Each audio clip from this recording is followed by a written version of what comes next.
नमस्कार साथियों, क्या आप जानते हैं नंदी जी जो कि स्वयं भगवान शिव के नंदीकेश्वर अवतार हैं, वे किस प्रकार शिव जी के प्रमुख गणपति बने? जी हाँ, नंदी जी महाराज के दिव्य अवतार का सटीक वर्णन हमें शिव महापुराण की सतरुद्र संहिता के 6वें अध्याय में प्राप्त होता है। इस वीडियो में हम श्रवण करेंगे नंदी जी की दिव्य महिमा और वो भी शिव महापुराण के मूल शब्दों में। तो आइए शुरू करते हैं। श्री शिव महापुराण शतरुद्र संहिता अध्याय 6 संदर्भ नंदीकेश्वर अवतार। सनत कुमार जी बोले, नंदीश्वर जी, शिव जी के अंश से आप कैसे उत्पन्न हुए तथा परम गुह्य शिव तत्व को आपने कैसे जाना? नंदीश्वर बोले, सनत कुमार जी, अब आप सावधान होकर वह सुनिए कि किस प्रकार मैं शिव जी का अंश हुआ। एक समय जल पुत्र की कामना से शिलाद ऋषि शिव जी का तप और ध्यान करते हुए शिवलोक को प्राप्त हुए। तब देवताओं के प्रभु इंद्र उनके तप से प्रसन्न हो वर देने के लिए उनके समीप गए और कहा, वर मांगो।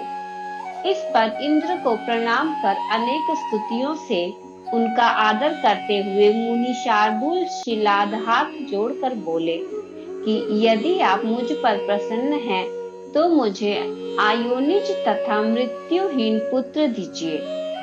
इंद्र ने कहा, मृत्युहीन तो कोई नहीं होता, हरि ब्रह्मा आदि भी तो मृत्यु वाले ही हैं। हाँ, यदि देवेश्वर रुद्र प्रसन्न हो जाएं, तो वे आयोनिज मृत्यु रहित तुझे दे सकते हैं। इंद्र उस ब्राह्मण से ऐसा कह देवताओं सहित अपने लोक को चले गए। पश्चात शिलाद ने महादेव जी की आराधना की। 1000 वर्ष तक उसने घोर तपस्या की। उनके शरीर पर दीमकों ने मिट्टी चढ़ा दी। तब शिव जी ने उसे अपना रूप दिखाया। देवताओं के अधिपति ने उसे वर देने को कहा, परंतु समाधि में लीन शिलाद को उनकी वाणी सुनाई ही न पड़ी। शिव जी ने अपने शुभ करों से स्पर्श किया, तब उसकी समाधि टूटी। नेत्र खोलकर देखा तो उमा सहित शिव जी समक्ष ही खड़े थे।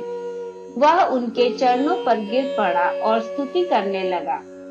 भगवान शंकर ने कहा, मैं वर देने आया हूँ। मैं तुम्हें सर्वज्ञ और सर्व शास्त्रों में पारंगत पुत्र देता हूँ। शिलाद ने गदगद कंठ और सजल नेत्रों से हाथ जोड़कर कहा, महादेव जी, आप मुझ पर प्रसन्न हैं और वर देना चाहते हैं तो अपने समान ही मृत्यु रहित तथा योनिज पुत्र दीजिए। त्र्यंबक शंकर जी ने कहा, एवमस्तु। ऐसा कह शंकर जी अंतर ध्यान हो गए। शिलाद ने अपने स्थान में आकर सब वृत्तांत ऋषियों से कहा, फिर यज्ञ के लिए आंगन खोदने लगा। फिर उसी समय उनकी आज्ञा से मैं उनका पुत्र रूप होकर प्रलयाग्नि के समान देदीप्यमान होकर प्रकट हुआ। देवताओं ने फूल बरसाए, ऋषियों और गंधर्वादिकों ने गुणगान किया। संपूर्ण ब्रह्मादिक देवता अपनी स्त्रियों सहित विष्णु, शिव और अंबिका आदि उस स्थान पर आए।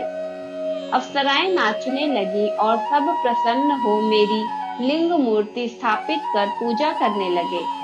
फिर शंकर पार्वती जी भी पधारे और मेरे पिता शिलाद ने मुझे 3 नेत्र वाला चतुर्भुज और जटा मुकुटधारी बालक देकर बड़ी ही प्रसन्नता प्रकट की।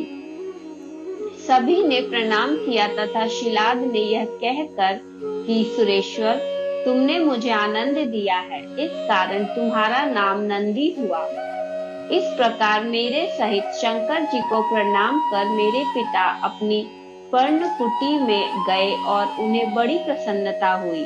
फिर जब मैं शिलाद मुनि की कुटी में गया तो वहां मैंने अपना सब स्वरूप त्याग साधारण रूप धारण कर लिया। तब मुझे साधारण कर मनुष्यों के रूप में देख मेरे पिता रोने लगे और इन्हें यह देख मेरी ओर से बड़ा भारी दुख उत्पन्न हुआ, परंतु पुत्र का प्रेम ही तो था।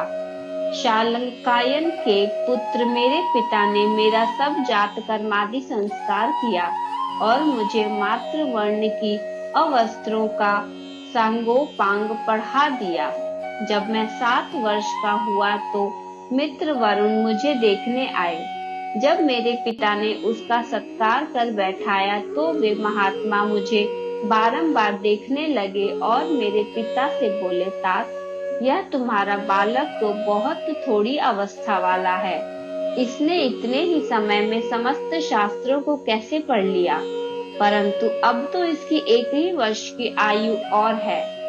तब उस ब्राह्मण के ऐसा कहने पर मेरे पिता शिलाद मारे दुख से रुदन करने लगे। तब मृतक के समान हुए पिता को देखकर वह प्रसन्नतात्मक बालक शिवजी के चरण कमलों का ध्यान करते हुए अपने पिता से बोला, तात, आप इतने दुखी क्यों होते हैं? आपको यह कौन सा दुख प्राप्त हो गया है? मुझसे कहिए। पिता ने कहा, मैं तुम्हारी अल्प मृत्यु से दुखी हूँ। मैं किसकी शरण में जाऊं? पुत्र बोला, मुझे देव, दानव, यक्षराज, काल तथा मनुष्य कोई भी नहीं मार सकता। पिताजी, मैं आपकी शपथ खाकर कहता हूँ, यह मेरा कहना सत्य है। पिता बोला, पुत्र, तुम्हारा कौन प्रभु है कि जिसकी तपस्या से तुम मेरे इस कठिन दुख को दूर कर सकोगे? पुत्र ने कहा, पिताजी, मैं तप से या विद्या से ही मृत्यु को दूर भगा दूंगा। केवल शंकर के ही भजन से मैं मृत्यु को जीतूंगा, इसमें संदेह नहीं है। ऐसा कह अपने पिता को प्रणाम और प्रदक्षिणा कर मैं नंदी एक महावन की ओर चला गया।